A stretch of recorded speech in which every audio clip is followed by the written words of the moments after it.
everyone.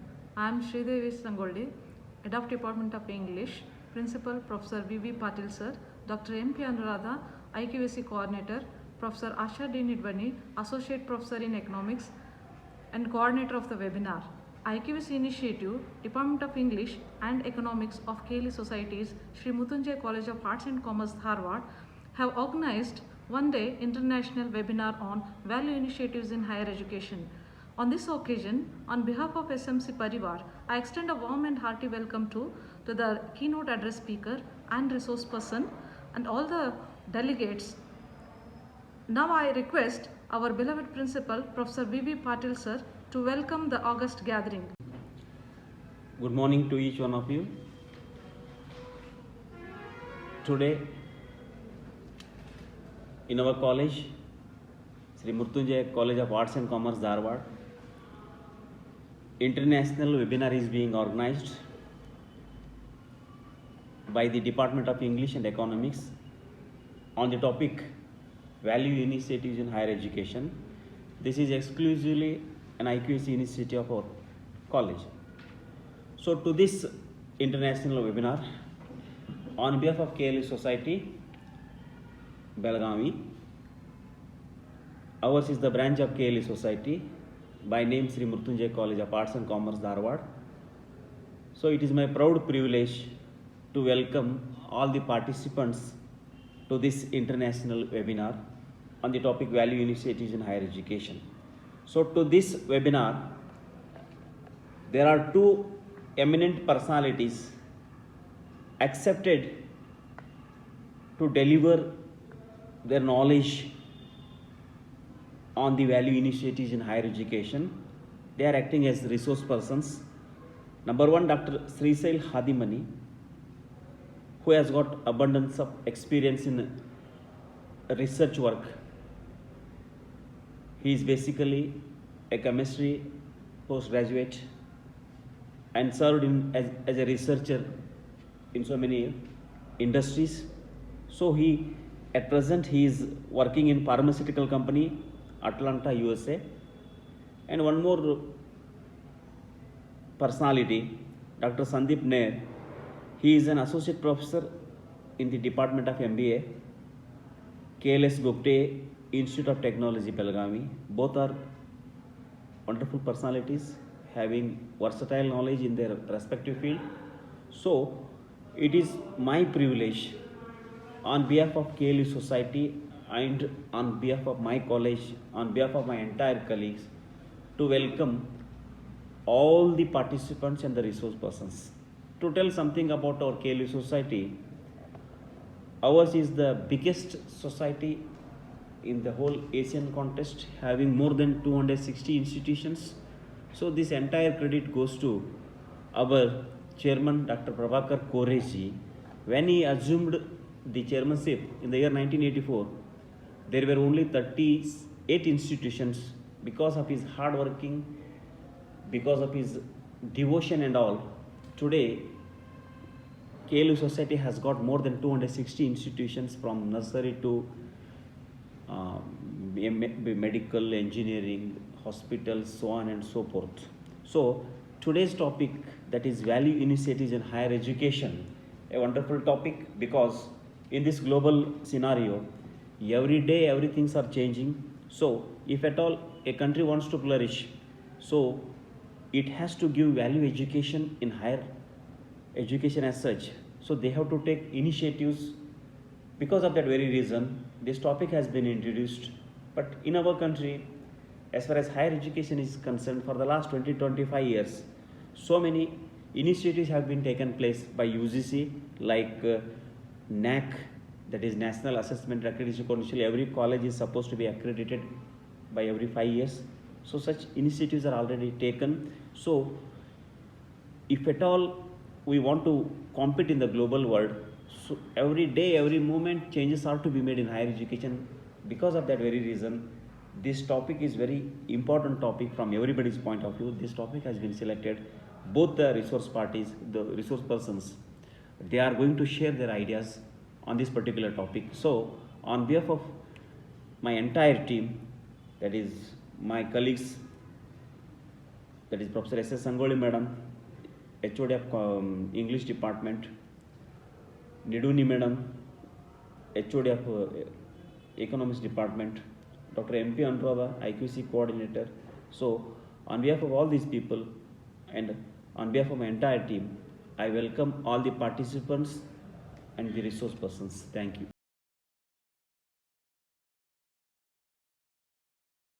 I would like to introduce the keynote address speaker, Dr. Sandeep Nair sir. It's a great privilege to introduce the distinguished keynote speaker of today's webinar, Dr. Sandeep Nair sir, Associate Professor, Department of MBA, K.L.E, Gopte Institute of Technology, Belgavi. Dr. Sandeep Nair sir procured MBA and PhD in Management from Rani Chennamma University, Belgavi. Sir has completed 25 years of his service in teaching, training and consultancy. He served as visiting faculty at various universities. Sir is a trainer at corporates. His contribution towards the students' community is praiseworthy and noteworthy. He is a member of academic, social, spiritual and student organizations. Sir acted as resource person at national and international seminars and conferences. Dr. Sandeep Nair sir is a great educationist. We are fortunate to have an eminent personality as keynote speaker who is going to enlighten us on value initiatives in higher education. With this brief introduction, I extend a warm and hearty welcome to the keynote speaker, Dr. Sandeep Nair sir. So, good namaste to all. I'm very happy to be a part of this international seminar on value initiatives in higher education. I thank the teachers and the institution for this invitation. I'd like to present a result of a certain research conducted jointly by my colleague, who's Dr. Sushant Joshi, and myself, along with Dr. Vishnukant Chetpalli, who is presently the Honorable Vice Chancellor for the Rural Development and Panchayat Raj University, Cuttack. Now, we conducted this research, an extensive research around 2 years ago, in trying to understand how to integrate values in higher education. So my presentation is about the result of that research. Now, to put things in a context, we are in the era where human beings are becoming technological beings. I mean, learning is becoming virtual. So actual education is experiencing certain challenge. Now let's understand, as I understand, education is fundamentally a realization. It's not an acquisition. As Swami Vivekananda said, it's a realization of one's own sense of perfection or completeness. And this technology usage where the media itself become message, or virtual learning challenges us to explore the possibilities of integrating values in education. Now, please understand there are three fundamental elements of teaching: the teacher, the subject, and the student. As we understand, all three elements, that's the teacher, the subject, and the students, evolve over a period of time through the process of education. So it's a process involving through live elements. It's not a commodity or a product, inanimate thing. In that context, values cannot be taught. Values are picked up. Therefore, values have to be inspired, or teachers' role becomes very important because teachers have to demonstrate or exhibit what they are trying to convey. In that context, this research, which was conducted 2 years ago, undertook a study of basically what does the corporates want, what are the values the corporates look at in a graduate to offer them employability. So an extensive study was conducted where approximately 176 HR managers were interviewed or contacted, and data from approximately 85 companies spreading across 10 sectors were collected, and based on the inputs, 13 specific values were identified as relevant for employability or to make youngsters employable or acceptable to the organization. Now, these 13 values which were identified by our secondary and later primary research were ranked based on the corporate acceptability. Now, what do the corporates think is the most important value among these 13? And we rank them based on mean values. And very interestingly, although there are 13 values, I would like to suggest only 4 top and the 4 at the bottom values. The most important value that corporates respected was, or corporate expected the education to offer the student, was integrity. When I say integrity, it's about balance between the speech, the action, and the words. What you think, what you say, and what you do should be harmonious and the same. That's integrity. That was offered the most important place. Then came adaptability or flexibility. Are the youngsters able to adjust to accommodate a space which is a little uncomfortable? How do they move into an uncomfortable zone? How do they accept discomfort? Flexibility is very important. Third one is aspiration. Anybody without an aim or aspiration or ambition, the corporates is not very receptive to them. So are the children or students ambitious enough? Do they cultivate a certain aspiration? And then came responsibility.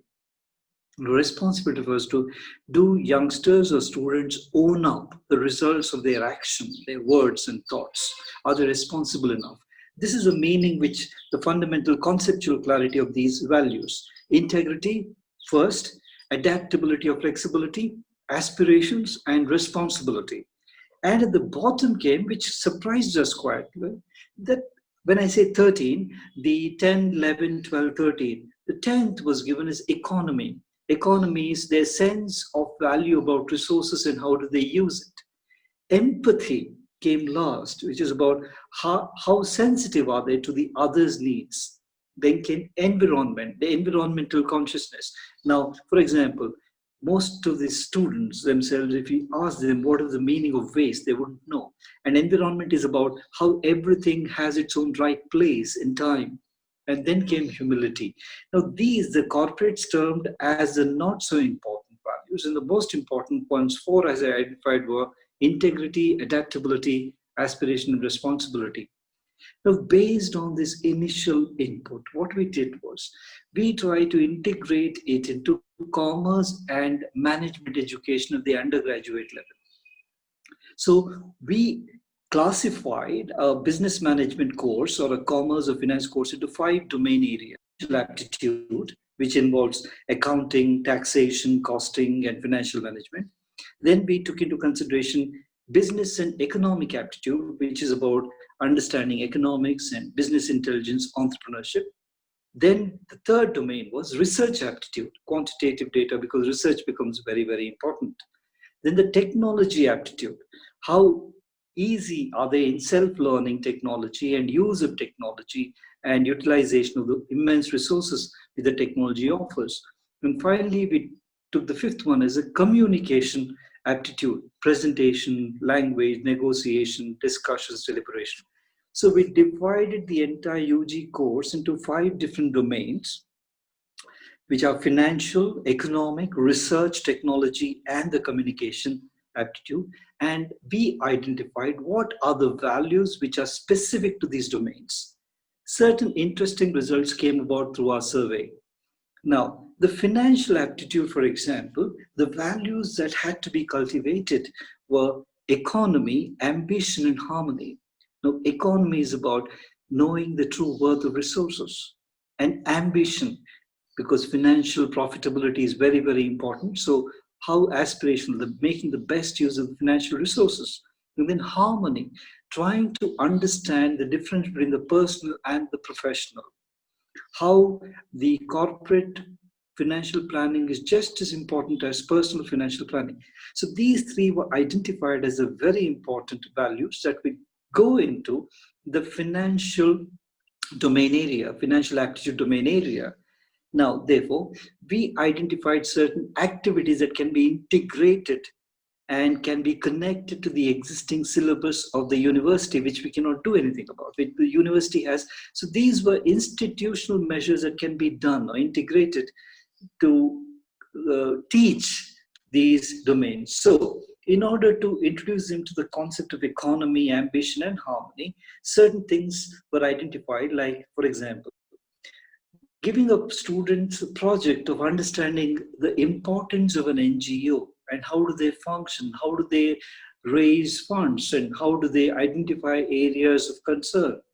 Then conducting an event for an institution. It could be any event. I mean, these days, event managements are very important. And when students are asked to conduct an event, everything from conceptualization, financial execution, that gives them an idea. And third one was creating or generating fund for a cause. Now, for example, unfortunately, we do have a lot of events that requires huge amount of donation towards the relief funds. So institutions do involve themselves in raising funds. So why not make it an event where students raise funds for a noble cause and for charitable cause? This would give them a kind of how to understand values to excel in the financial domain. Then we come to the business and economic domain, entrepreneurship and business intelligence.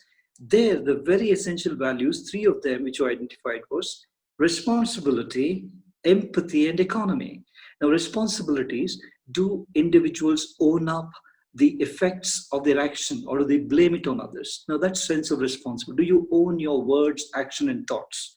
Next one is empathy. How do you connect to others? And third one is economy, understanding the true value of resources and using it well. When I say resources, it's not money. It's everything that economically can be used to satisfy a want, time and the land and everything else. So empathy and economy and responsibility are the values that can be associated with business and economic aptitude. Now, how do we integrate these values in the existing curriculum and teach them about values or make them realize about it?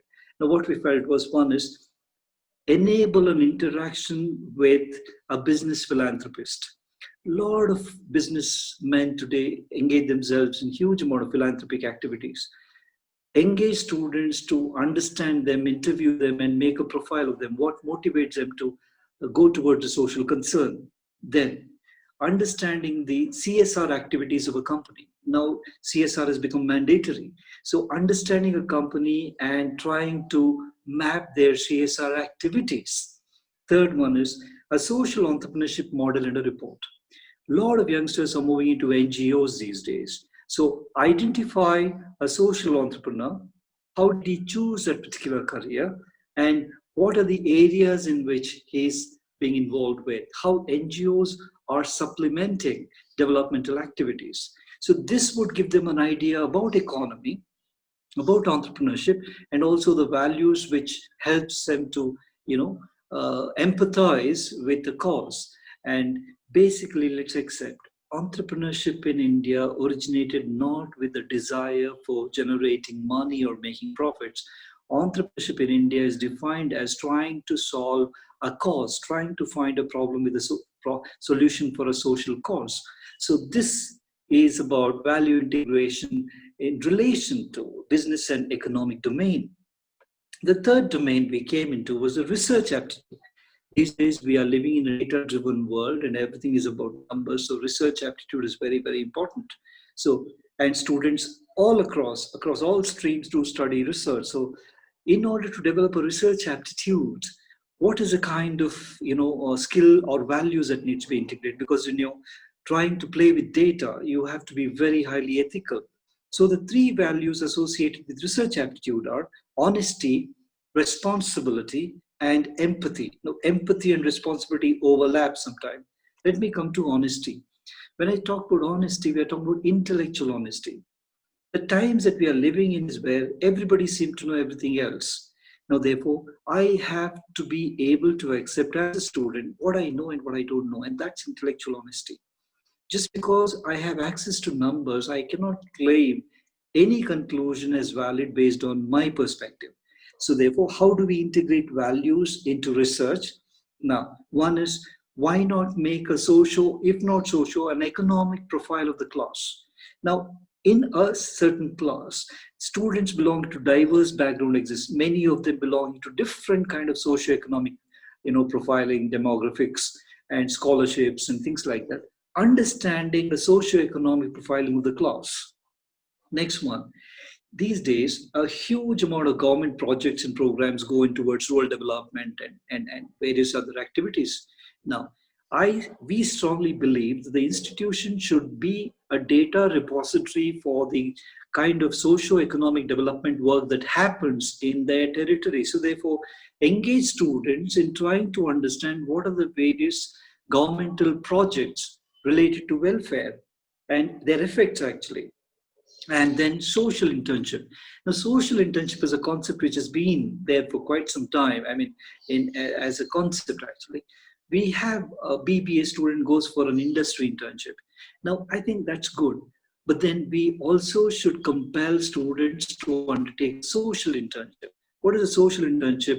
Let him experience a social organization in an NGO, in a village, with a panchayat, with any government agency. This compulsory internship with a socio-political administrative organization gives him a tremendous award idea about relating to people and trying to understand what kind of data is essential. So this would be an idea in trying to understand, integrate values that requires a research aptitude. The fourth domain that we looked at was technology aptitude, because you need to be technically able, and technology is a medium which teaches you how to self-learn. Therefore, the three values that were very importantly integrated were integrity itself, self-respect, and responsibility. Now, I'll come to self-respect and integrity.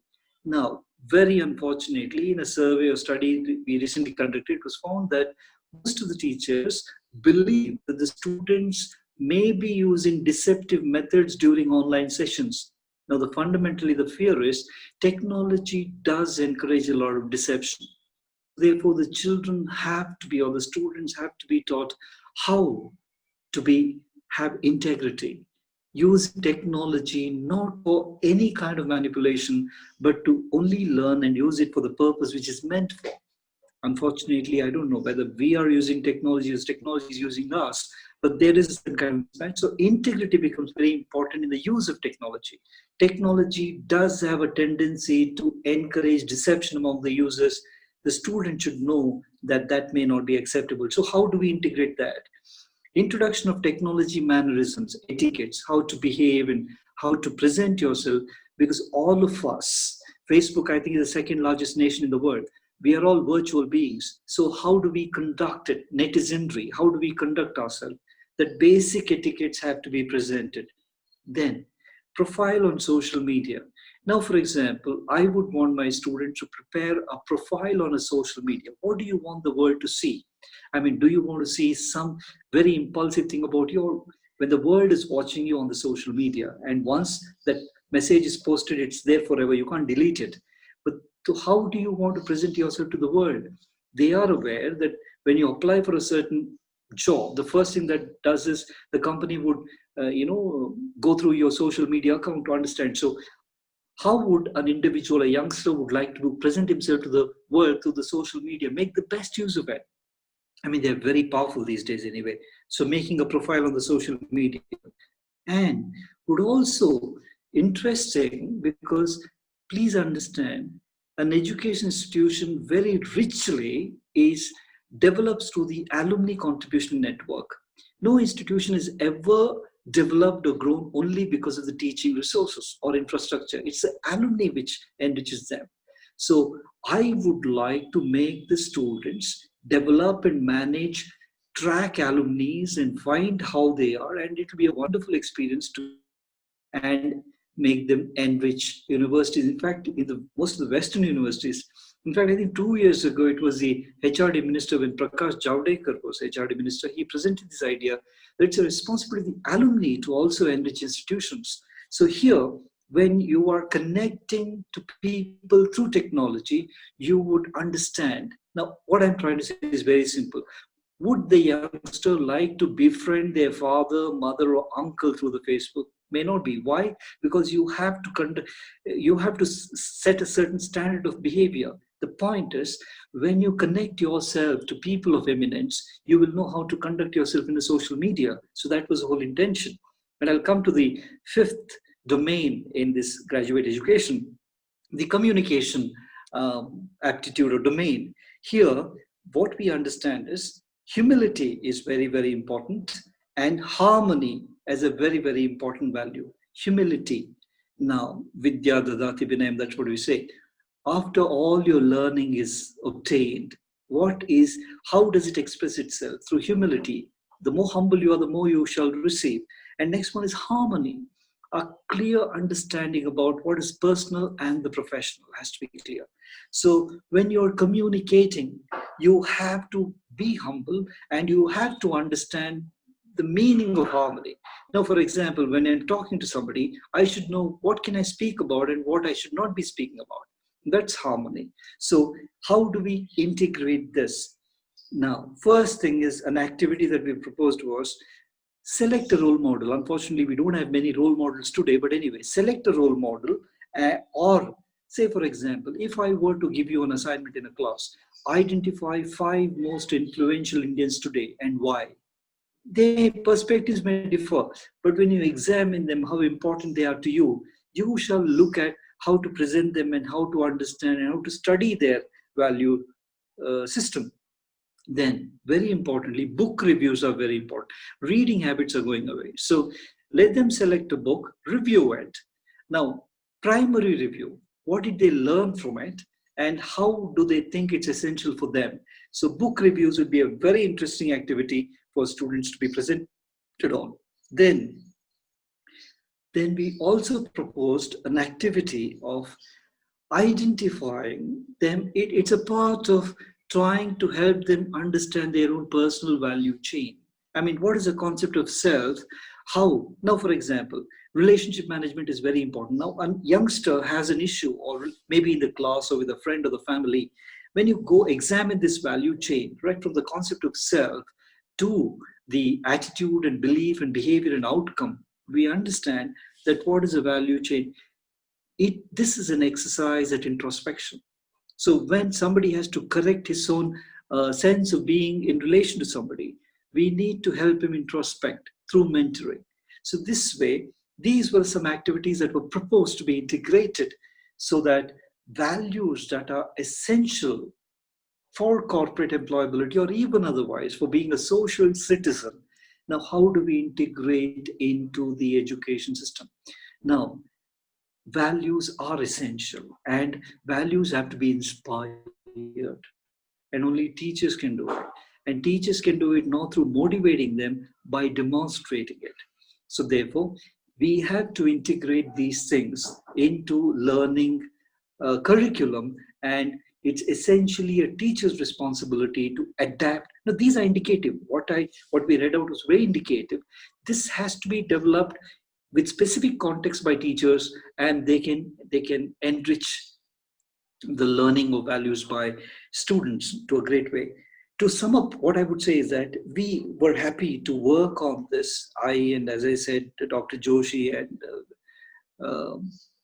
Dr. Vishnukant Chatpalli, the Honorable VC, we worked on it along with other teachers and friends, and we worked on something called as Studies in Values and Management. It's called Shivam actually. It's a part of the MBA program at Rani Chennamma University. So the point we are talking about is it's essential that we integrate values in higher education, and values have to be selected, if not too many of them. We spoke about 13 values. It may be even one.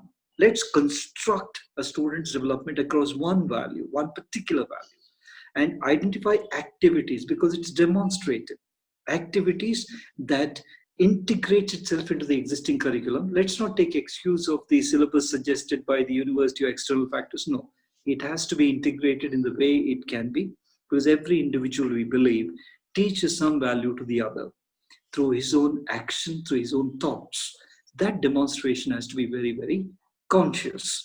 And this is what I wish to present today as our result of our survey or research based on value integration in undergraduate education study in Belgaum. Thank you.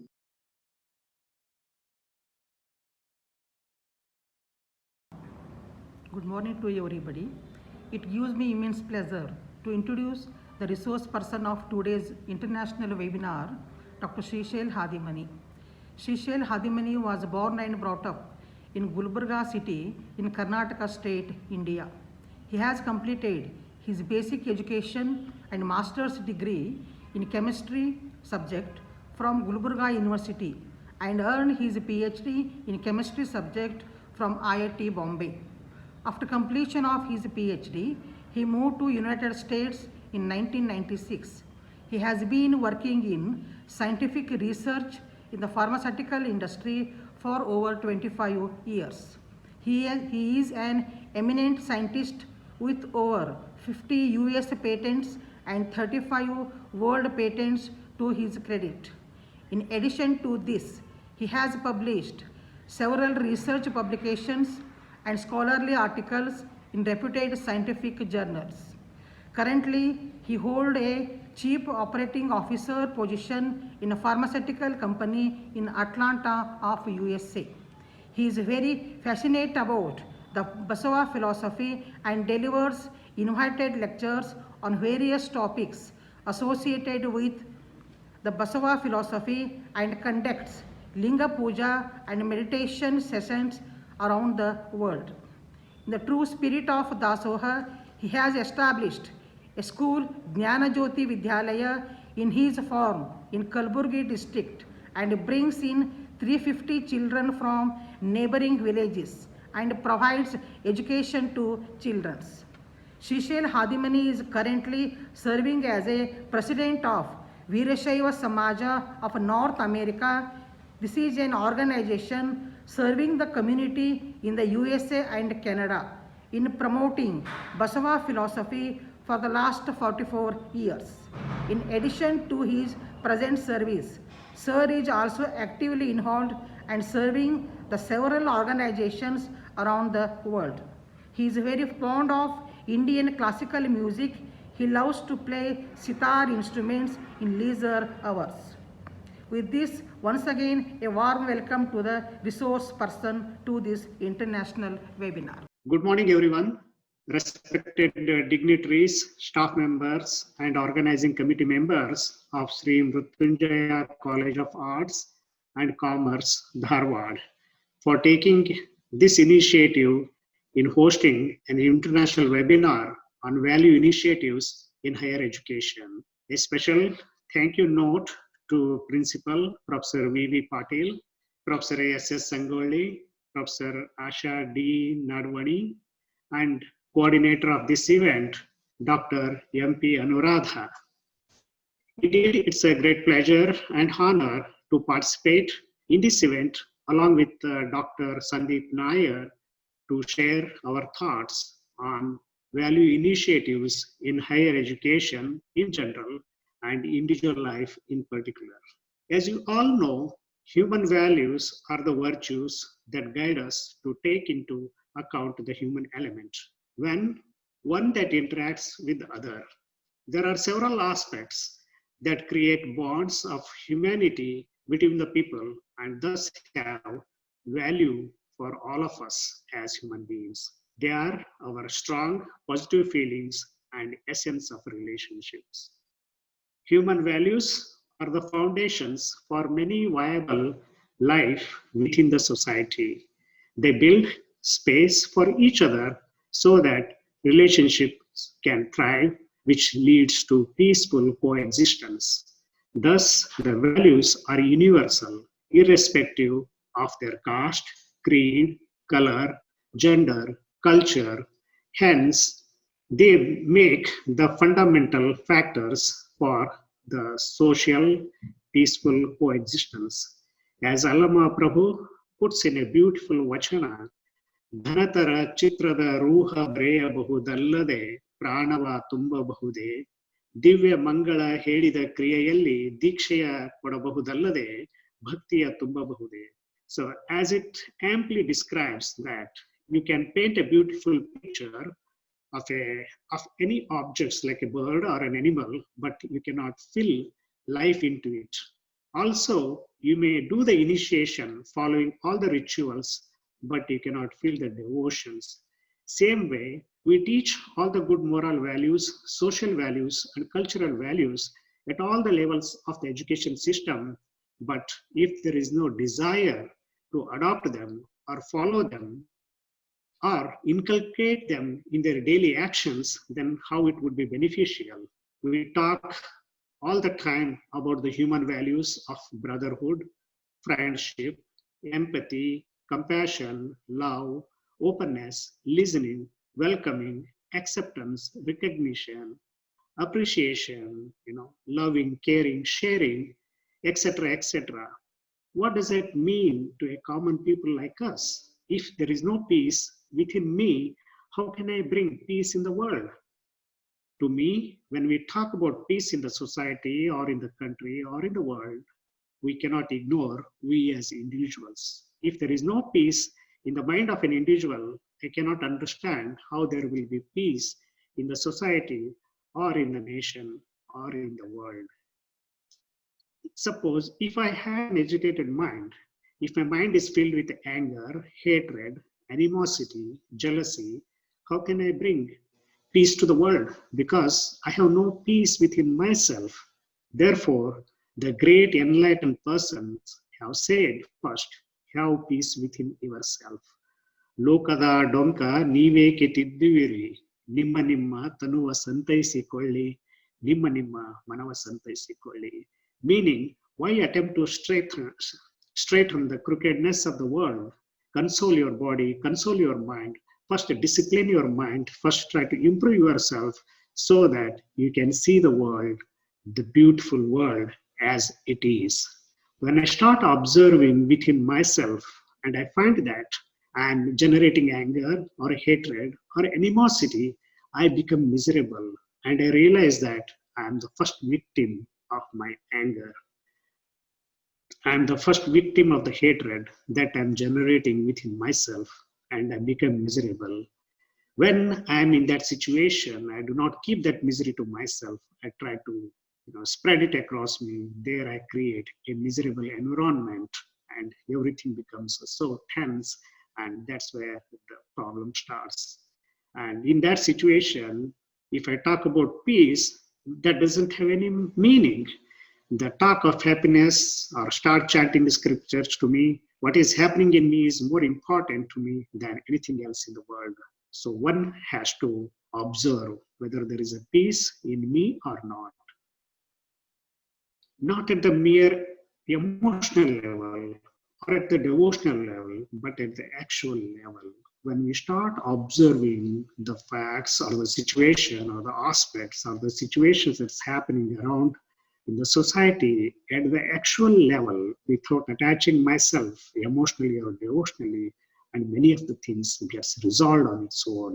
And once those situations, once you train your mind to discipline the things and observe the things at the actual level, there begins the contentment in the heart. If the contentment is a heart, that brings the stability of the mind, and that stability of the mind brings a joy and a peaceful life, and that starts enriching my life. As Allama Prabhu says in one of the vachana, ಅರಗಿನ ಪುತ್ಥಳಿಯ ಉರಿ ಕೊಂಡರೆ ಉದಕ ಬಾಯಾರಿ ಬಳಲುತ್ತಿದೆ ನೋಡ, ಅಗೆಯೆಂಬೋ ಬಾವಿಯ ಬಾವಿಯ ಅಗೆಯೆಂಬೋ, ಬಾವಿ ಅಗೆದಾತ ಸತ್ತ, ಬಾವಿ ಬತ್ತಿತ್ತು, ಇದು ಕಾರಣ ನೆರೆ ಮೂರು ಲೋಕ ಬರೀ ಸೂರ್ಯ ಹೋಯಿತು ಗುಹೇಶ್ವರ.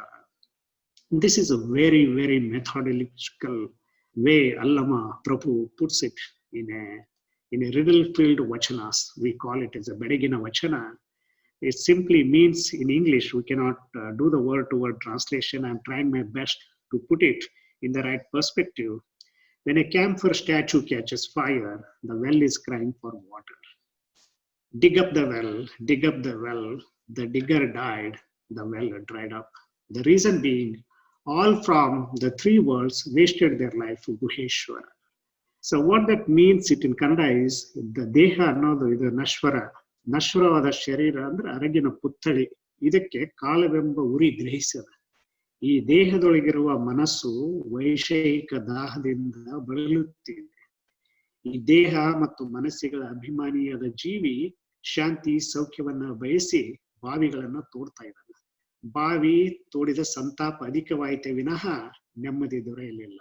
ಅಗೆದಾತ ನಿಶ್ಚಿತವಾಗಿ ಸಾಯುತ್ತಾನೆ, ಬಾಯಿ ಬತ್ತುತ್ತದೆ.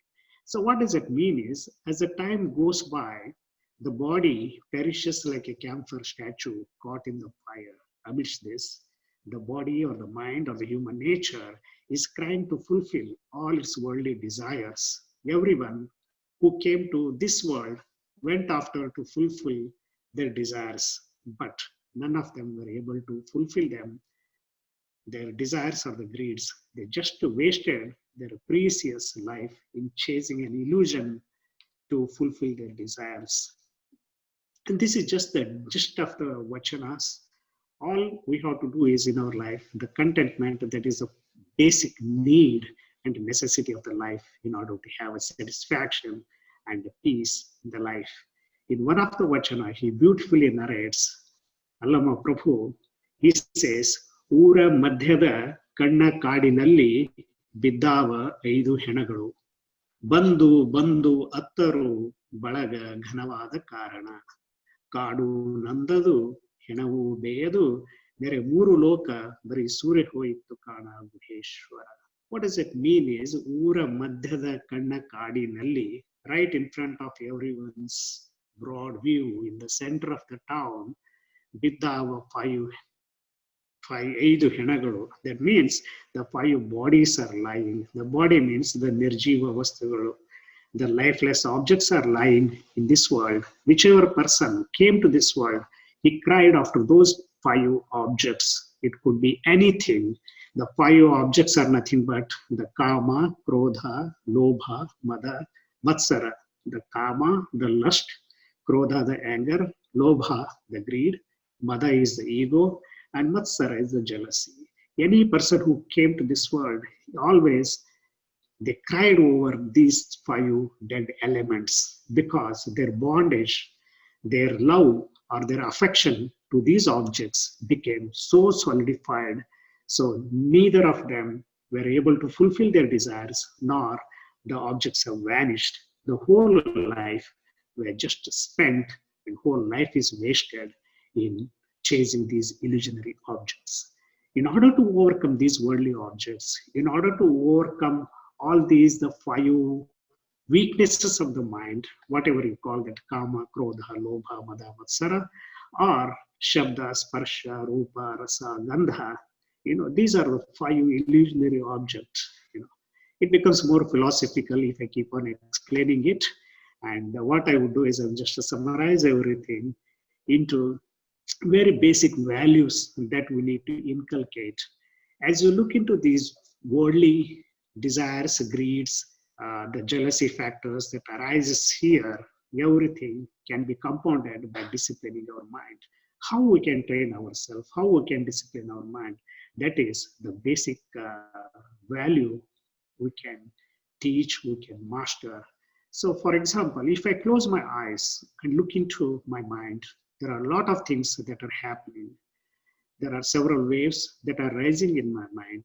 There are feelings are there, thoughts are there, desires are there, dreams are there. These are the waves of the mind. And there are perceptions, so many instincts are there, tendencies are there, and innumerable number of impressions are there in the mind. Therefore, the mind is an inexhaustible storehouse of the impressions. All these waves are the feelings and thoughts, desires and dreams. All of them are not beneficial to us. Some of them are beneficial and some of them are harmful. Some create problems and some add value to the beauty of life. We have to make a choice between these waves. There are feelings. All feelings are not good for us. For example, the anger feeling is there, the hatred feeling is there, the selfishness feeling is there, and these hinder the progress or the growth of the individual. Therefore, such feelings are to be eliminated. And the feelings which are good, there is a pleasure feeling is there, kindness is there, love is there, compassion is there, truthfulness is there, non-violence is there. There are so many feelings are so beautiful. The thoughts and feelings, desires and dreams, they make our life. If they are beautiful, life becomes beautiful. If they are ugly, life becomes ugly. Fulfillment of life comes from the rich feelings and the rich thoughts. What is to be done? Is very, very simple thing is that the poor feelings or the evil feelings or the non-beneficial feelings that are to be removed from the mind. Those which are harmful, that are hurting, and that are causing disturbance to to the mind, they have to be removed. As Bashveshwara says in one of the Vachana, ಮನೆಯೊಳಗೆ ಮನೆ ಒಡೆಯ ಇದ್ದಾನೋ ಇಲ್ಲವೋ ಹೊಸ್ತಿಲಲ್ಲಿ ಹುಲ್ಲು ಹುಟ್ಟಿ ಮನದೊಳಗೆ ರಜ ತುಂಬಿ ಮನದೊಳಗೆ ಮನ ಒಡೆಯ ಇದ್ದಾನೋ ಇಲ್ಲವೋ. The simply it means is the master of the house, he is in or he is not. The grass is growing at the threshold and the house is filled with the dust. Is the master of the house is there or not? When my mind, when my actions, when my body is filled with so many bad and negativities that I do not like myself, in that situation, how can the God of the divinity, how can the peace can reside in such mind?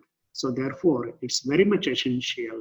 The purity of the mind is very, very needed, and that is the foundation for the peace in life. When I get rid of all the emotions of the mind enters into a deep silence, the profound silence, which cannot be put into words. That is called shunya. That is the enlightened people, they say the shunyata. That is the completeness. Once you experience the completeness of the mind, the deep silence of the mind becomes serene and it becomes pure, and then it blossoms into full of love, full of compassion, which brings clarity in my thoughts, purity in my heart, and compassion in my action. Whatever work I do or whatever actions I perform, that will be in the direction of my consciousness and driven by my Atma Sakshatkara or from my Atma Sakshi. Hence, there is a complete transformation in the person or in the society or in the world. The love and joy should blossom in the mind. We have to inculcate such feelings in the mind. This is called the purification of the mind. What is to be done?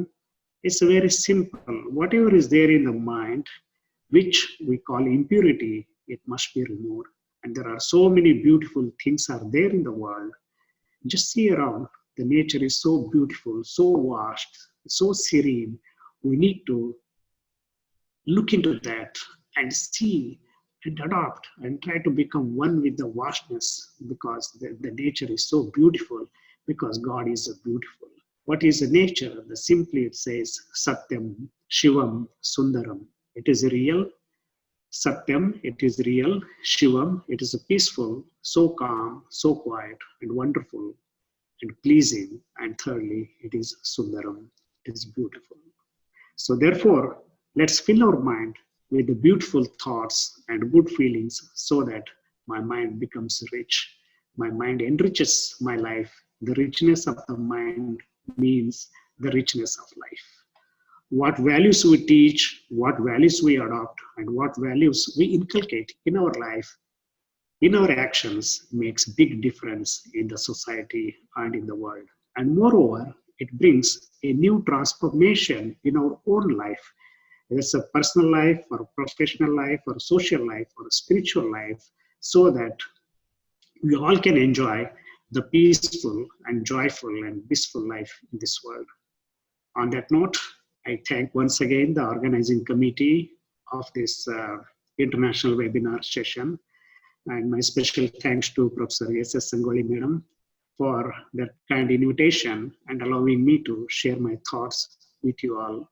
Thank you once again for the privilege of your time. Sharanu Sharanarthi.